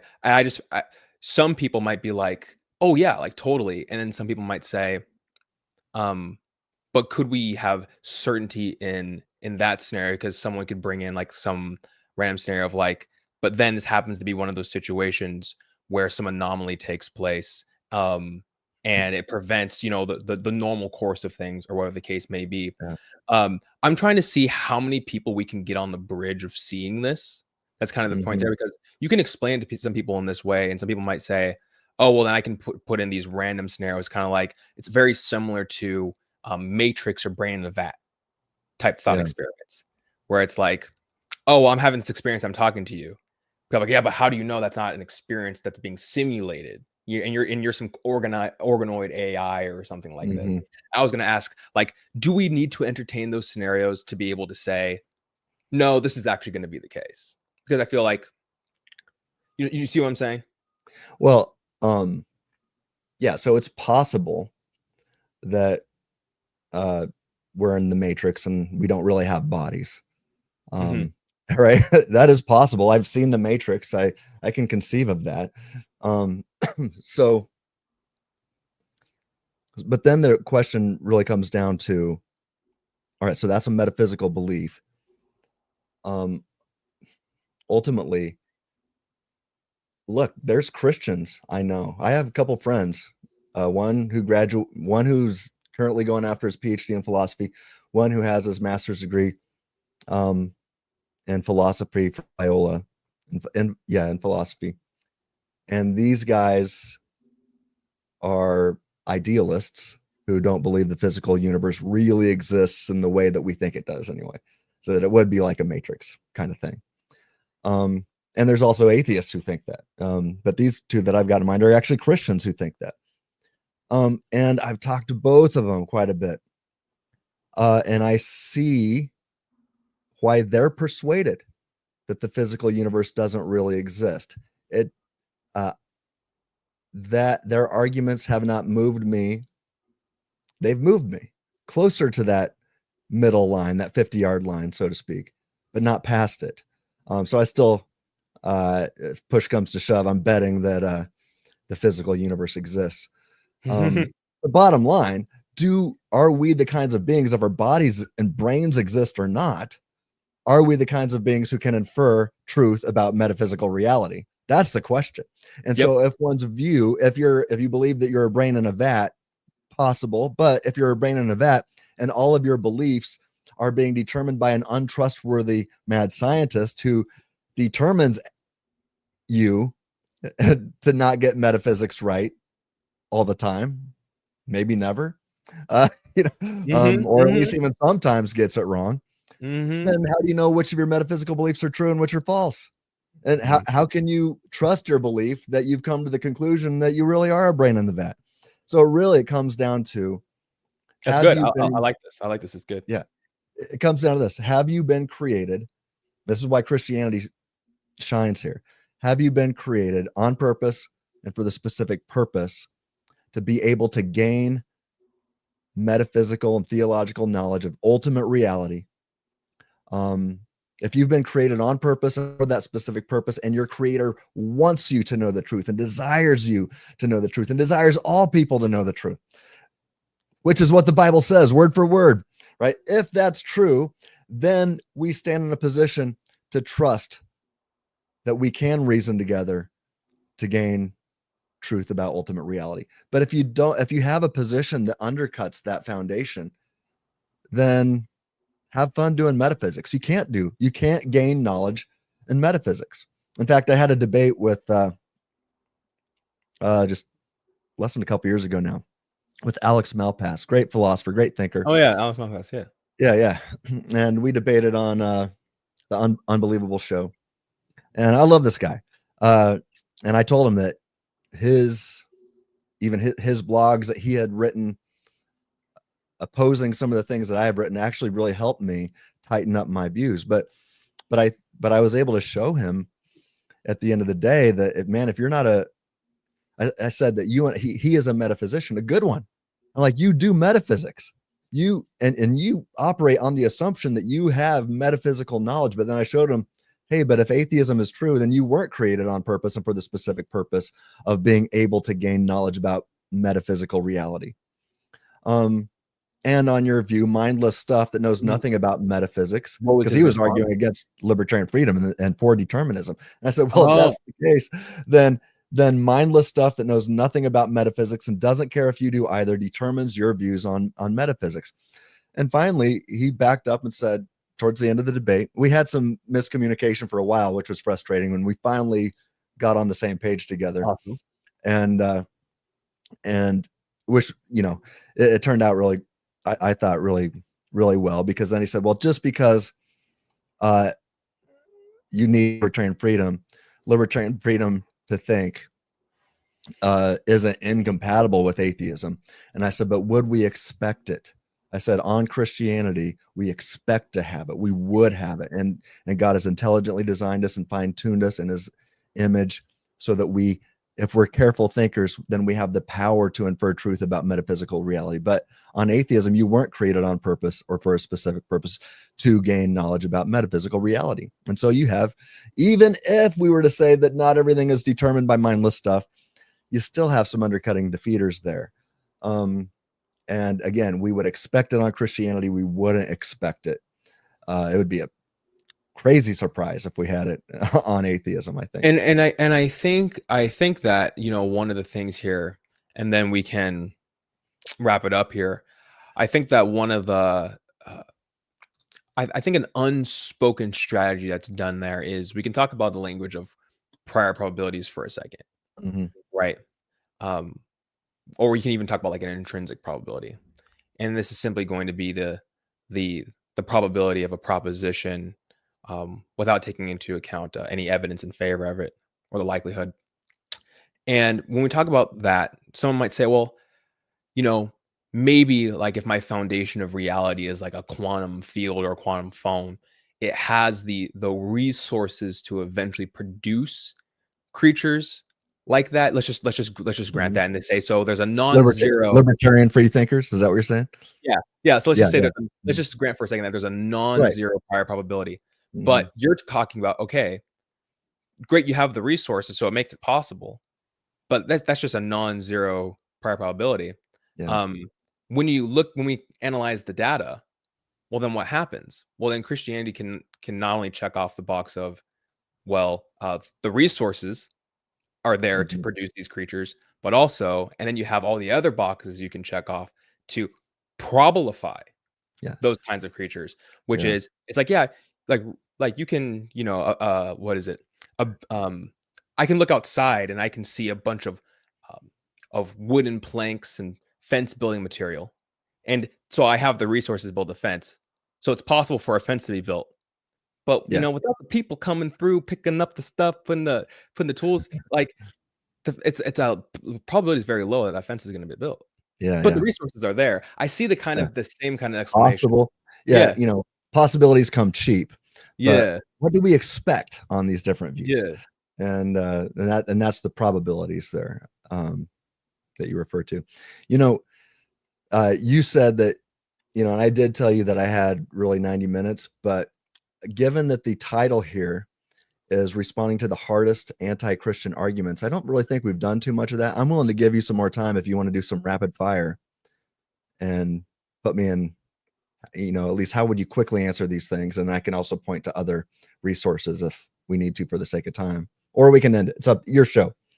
Sure. Yeah. I mean, if we were to go a little bit more, how much time?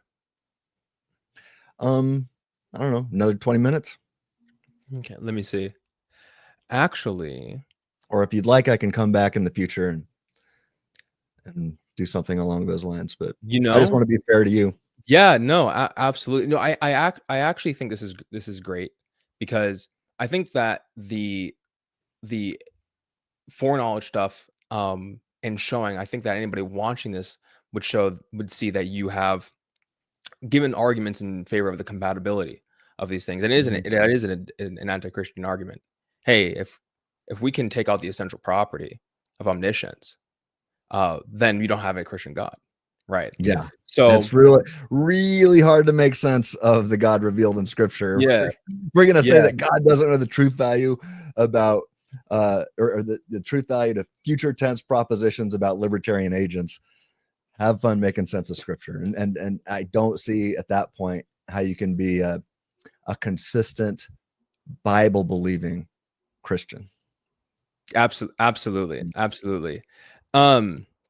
Now let's see. I did want to ask you one question. Um,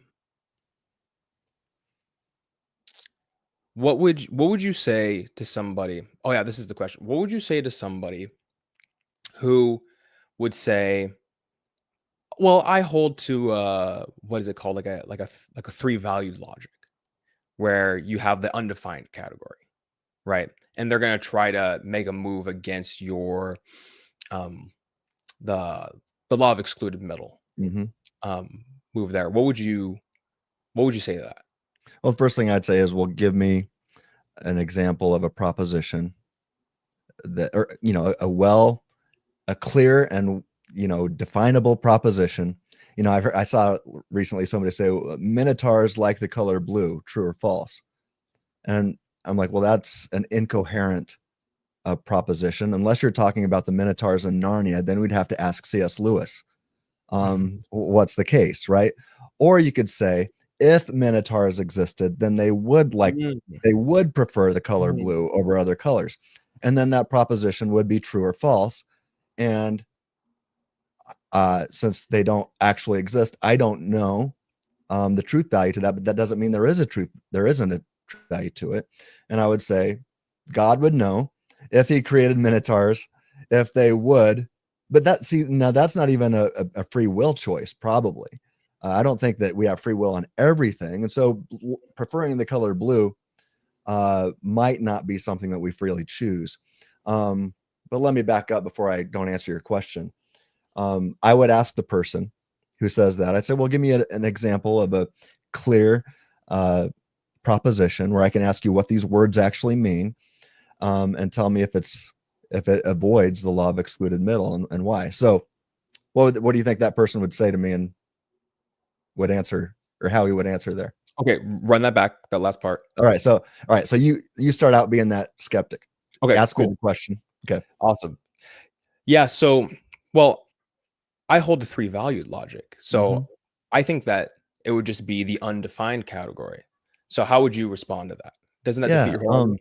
Okay. Well, can you give me an example of a proposition that you think goes in that undefined category and it doesn't follow the law of excluded middle? Can you give me an example of one? Maybe propositions about quantum phenomena. Mm, okay. So what the particle, or yeah, uh, how should we say it? It's either in a wave Mm-hmm. function Yep. or particle function, right? Is Mm-hmm. that correct? Okay. So I say, well, is it true or false that quantum phenomena, or yeah, that um quantum physics violates excluded middle? That proposition is either true or its negation is true. Mm, interesting. I'd have to think on that. Yeah. Yeah. That's where we'd start. We roll Yeah. around with that one for a while. Yeah. Yeah. That's cool. I like that. There's Mhm. moves there. This is Yeah. good. Yeah. This is okay. Um, I like that. So what would you let's move into some more broader kind of objection handling stuff Okay. here. So let's say that someone I get this a lot from my students. Um, my students sometimes get hung up on appeals to consensus Mm. as just knockdown argument, conversation Yeah. starter. So let's say the empty tomb, right? Um, uh, and so we shouldn't believe in the empty tomb, things like that. Uh, anything, it seems to be surrounding the Exodus. Did it actually happen? Things like that. But just let's talk about evidentially, right? From an epistemology standpoint, consensus. Um, what weight does that hold in our analysis? Tim, if something has a consensus, is it up? Is there no room for disagreement? Are we done? Are we toast? There's lots of room for disagreement, but it should be attention getting. Okay. Yeah, I look at consensus quite a bit, and when I see a whole bunch of PhDs, when I see 75% of PhD philosophers holding a specific view on anything in the field, and I find myself disagreeing with it, I'm like, ooh, 75%. But then I look at, but wait, 25 out of 100 PhD philosophers disagree. I mean, that's quite a bit, actually. Mhm. So when you think about it that way too. So, but yeah, I usually say if you're going to disagree with the majority of experts, you better have a dang good reason to do so.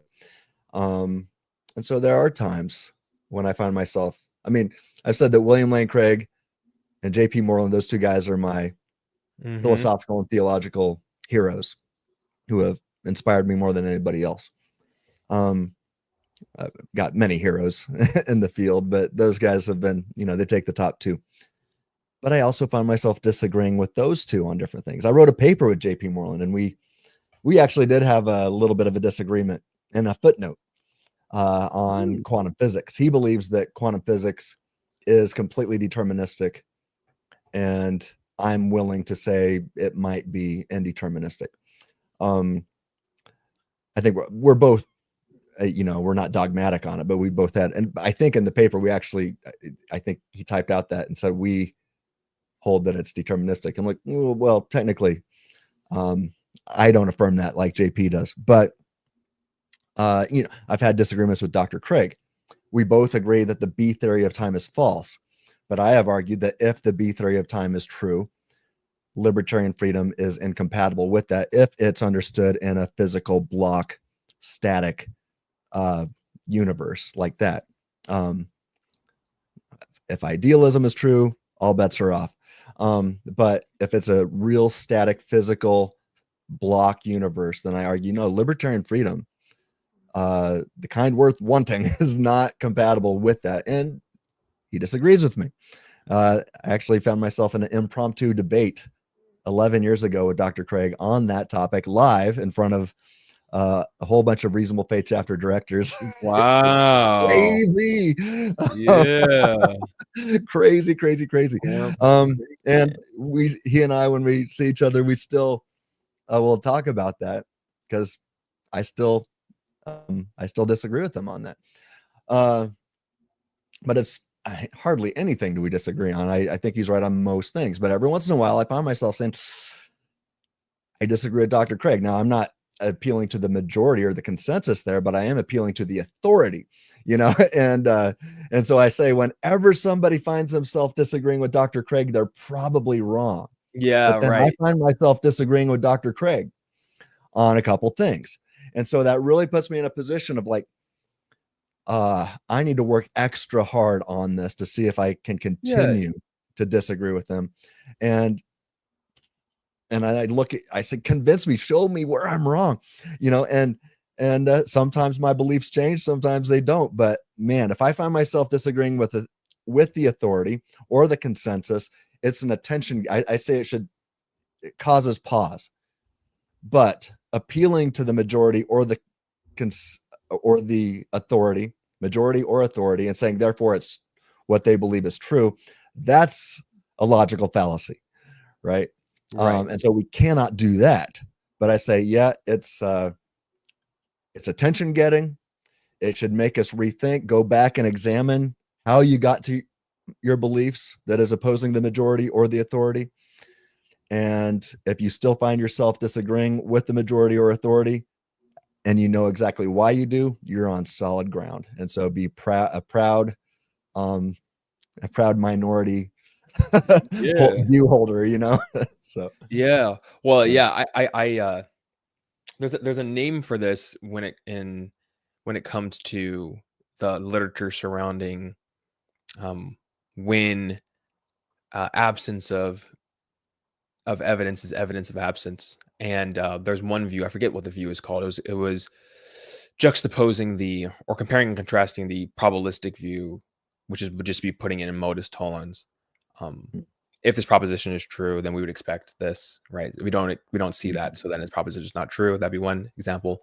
But it was arguing that absence of evidence can be used as a scaffolding by which we investigate what might lead to the absence of such evidence. And I think that we can transpose that here. We can say the reality of a consensus is a scaffolding by which we use to investigate the particular subject matter in the current time in which the consensus is found. And then that can be where you're talking about, which is, and then you make sure that you proper reflection, right? Sufficiently informed. Are you functioning? Yeah, we've talked about that, and everything. Well, no, but this is, I like those terms. Yeah. So another one here, and this is, I want to see kind of how you would approach this, and then we can end it off here. A lot of people get tripped up by this, which is the kind of imperfection argument against a perfect God, the perfect God of Christianity, which is, well, doesn't perfection beget perfection? Why the voluntary downgrade of this universe? Why would God even be motivated to create all this imperfect stuff if God is perfect? It shouldn't just be a perfection all the time? What would you say to that kind of objection? I think that's ultimately a problem of evil objection. Dress up, yeah. Because so the imperfection, the way things ought not be, whenever we're complaining about a problem of evil, problem of divine hiddenness, problem of suffering, we have this seemings. Let's talk about seemings. Like, it ought not be this way, right? And therefore, a perfect God wouldn't make it this way. And I think that those intuitions and those seemings, they're in the right place to start out with. And at face value, it kind of is shocking. But man, let's reason together, saith the Lord, and let's start unpacking this. And so when I say, when people bring up the problem of evil, suffering, divine hiddenness, they're saying it ought not be this way compared to the perfect standard. What's that perfect standard? Oh, well, we call it heaven, where there is no sin. Everybody is loving each other perfectly.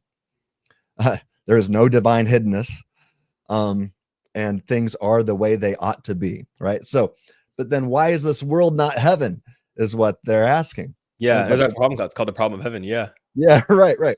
And so, well, because we were created on purpose and for the specific purpose to be in a true love relationship with each person of the Trinity and each person the Trinity ever created. That's why you exist. That's the objective purpose of life. And if it's the case that we were created on purpose and for the specific purpose of love, then there would be objective facts about humanity, irrespective of the subjective opinions from humanity.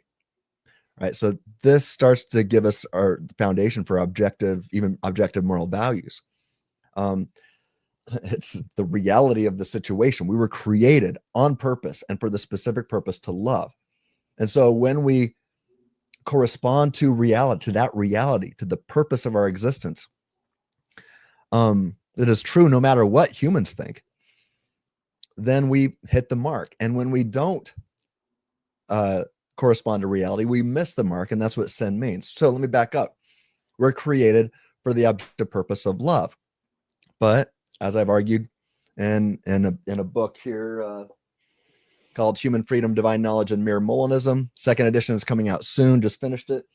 But I argue that true love, or the best kind of love, the kind of love worth wanting, requires libertarian freedom.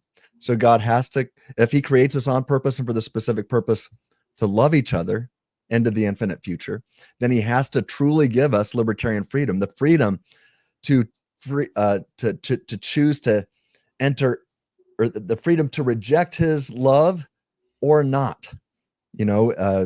God doesn't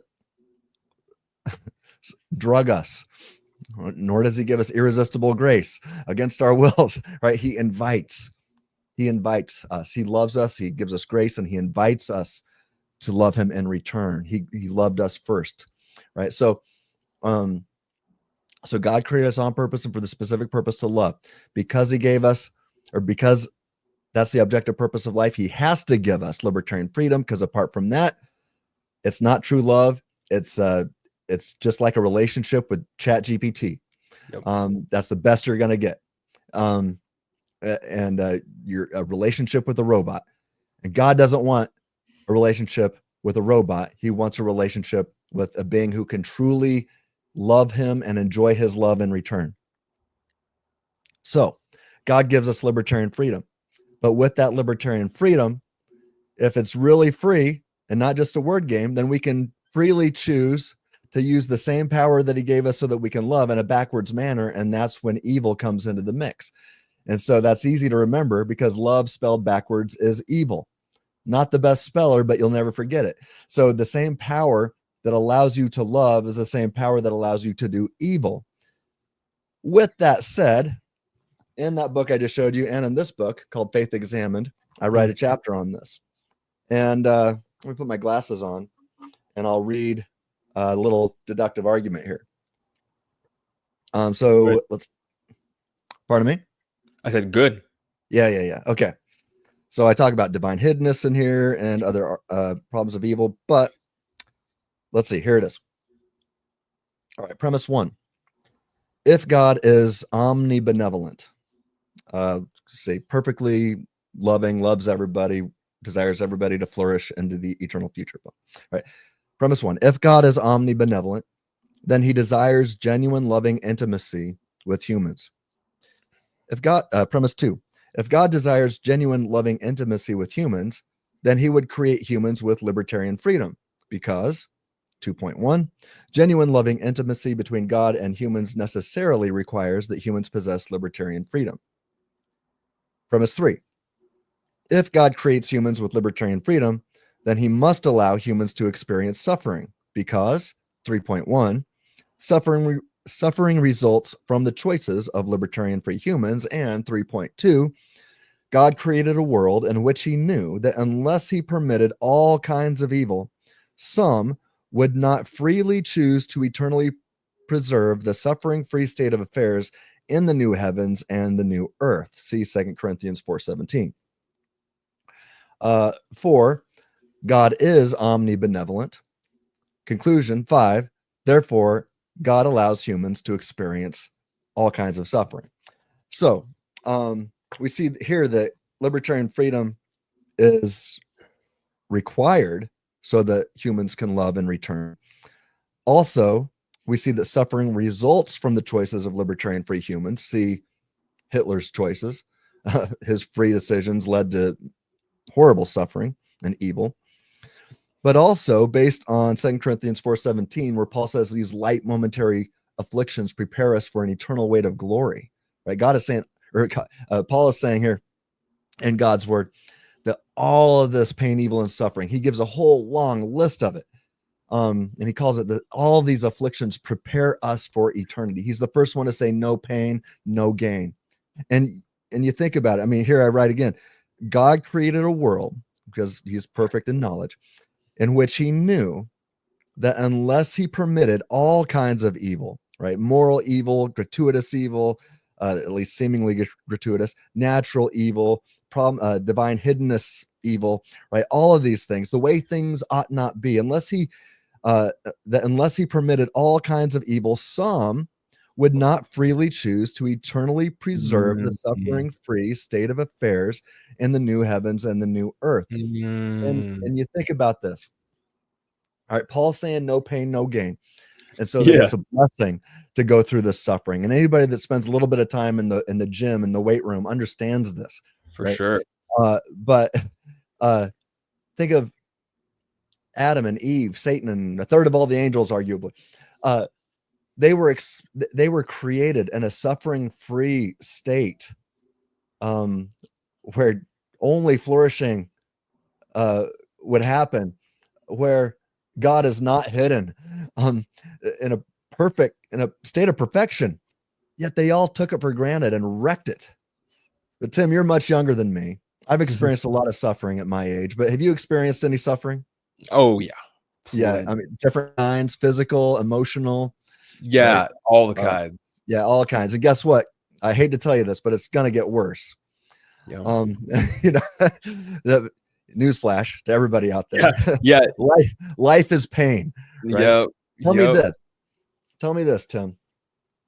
Given the amount of pain that you've experienced personally and the pain and suffering that you've seen others go through, maybe even animals go through, whatever it is that you don't like about this place that we call Earth, when you take your last breath and you close your eyes for the last time on this Earth, hopefully it's in decades and decades and decades from now, but whenever it is, when that happens, and you open your eyes on the other side, and you're looking into the eyes of Jesus, and you know, at this point in my life, and I say, and my knees don't hurt anymore. I have a full head of hair again, you know. And I realize I feel great, better than I ever did, even when I was 20 years old. You know, I'm feeling great. I'm not suffering at all. In fact, I'm stronger than ever. There's no suffering here. And then I look around at everybody else, and my, you know, I argue that animals go to heaven. My dog died a couple months ago, and I'm reunited with my dog, and I see that he's not suffering anymore. And my relatives in the past that had died and suffered through cancer or whatever, they're fully restored. They're not, nobody's suffering. And I'm in the presence of God, looking into the eyes of Jesus. Tim, when you're there, will you take that state of affairs for granted, like Adam and Eve and Satan and a third of all the angels did? Or will you cherish it because you've experienced the imperfections of this world? Oh, I think experiencing imperfection here is a blessing. It leads to suffering, it leads to pain, it leads to evil, but we learn from it. Free creatures learn from it. And so I say, in heaven, there's nothing deterministically, there's no force field upon me or God's causal strings forcing me to not rebel in heaven like Satan did. So I could rebel like Satan did, but I never would. I'm too smart for that. I'm too smart for that now, because I've learned, like Paul said, these light momentary afflictions prepare us for an eternal weight of glory beyond all comparison. And so I am thankful for this imperfect world right now, because it's preparing me for perfection, something that Adam, Eve, Satan, and a third of all the angels did not have. And that helps me, knowing that. I'll tell you what, I was writing my PhD dissertation, which eventually became my book, which the second edition is about to come out. Nice. And which led to the chapter I wrote in here too that I mentioned. As I was writing that chapter, I got hit hard with multiple kinds of pain and suffering and affliction, emotional, physical. Almost had, I mean, I was in danger of having my leg amputated, but I didn't. Kept it. I thought I was going to lose my eye. Went blind in this eye for a while. Had some crazy staph infection stuff going through my body. Oh my gosh, man. I was sliced open. My leg was, splinted. I couldn't move it for weeks and weeks. And even more problems came from that. And then I also was, during that time, just hurt extremely bad by a friend. Wow. Just that even hurt more than all the physical pain. But so much was hitting me at once. And I had to ask myself, do I really believe that these light momentary afflictions prepare us for an eternal weight of glory beyond all comparison? Do I really believe that argument that I just read to you? And I was like, yeah, I do believe it. Let me tell you, pain still sucks, but I got through it, I think, quicker than most people are able to without that. But without that view of ultimate reality in mind. So sorry I talked a lot, but no, this is great. And I think that ultimately tying in that existential aspect to everything that you were saying, and the worthwhileness, that meaning making process that is hindsight in nature. When we are past this, we look back, right? We see everything for what it is. Yeah, I think it's beautiful. I think it's amazing. Tim, thank you for everything today. All the talking about your process And this is going to help a lot of people. I know people really enjoy it. So, guys, everyone, keep up with and subscribe to Free Thinking Ministries. And dude, I plan to have you on more, and this will definitely not be the last time. Thank you for coming. Well, on one condition, you got to come onto my YouTube channel. All right, if you say I would be honored to have you. Tim, all right, we'll make it happen. You are an amazing thinker, such a young age, and you're already taking students and teaching them how to think through these things. Thank you. When I think of people with intellectual horsepower, I don't think I've got it. I look at you and I say, no, that guy's got it. Tim Howard's got it. So God's blessed you with some amazing Thank you, man. gifts, and it's just awesome to watch you using them for his glory. So please keep it up, my friend. Thank you, brother. Will do. And thank you, everybody, for tuning in. Until next time. Bye-bye.